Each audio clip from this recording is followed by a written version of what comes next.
We are at All Saints Church in the village of Wytham, which is in Oxfordshire, just to the west of Oxford. And this church is unusual in the fact that it was completely rebuilt in 1811 at the whim of the local landowner, Montague Bertie, the 5th Earl of Abingdon, who was an enthusiastic moderniser. So churches represent in this country the largest single building type which is still in use for the purpose for which they were originally designed. Because of that, you can probably imagine that there are a lot of them on our Heritage at Risk register. Very many of them are quite highly designated. All Saints is Grade 2 star.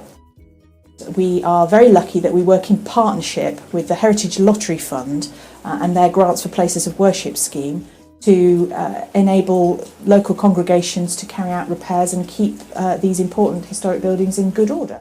At this church, it was a very typical project that was carried out under the auspices of a repair grant from the Heritage Lottery Fund, and that was to look at re-roofing the chancel and nave after problems were discovered during some minor repair work. So one of the important reasons that the grant scheme from the HLF is here and needs to continue is that churches are often both historic, with important fabric which we need to conserve, and if it needs to be replaced, needs to be replaced in a like-for-like way.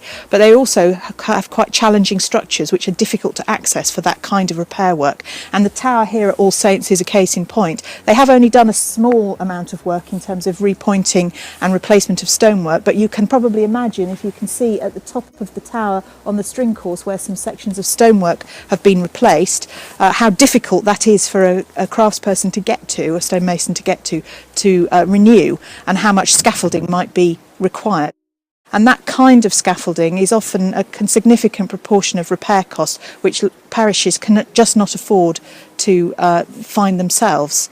And the important reason for replacing those kind of even minor areas of stonework is that, as well as looking nice, strip courses and string courses are there for important constructional reasons. They throw water off the building, so they stop water soaking through the stonework and causing damage inside. So ensuring that they remain and continue to do their job is really important.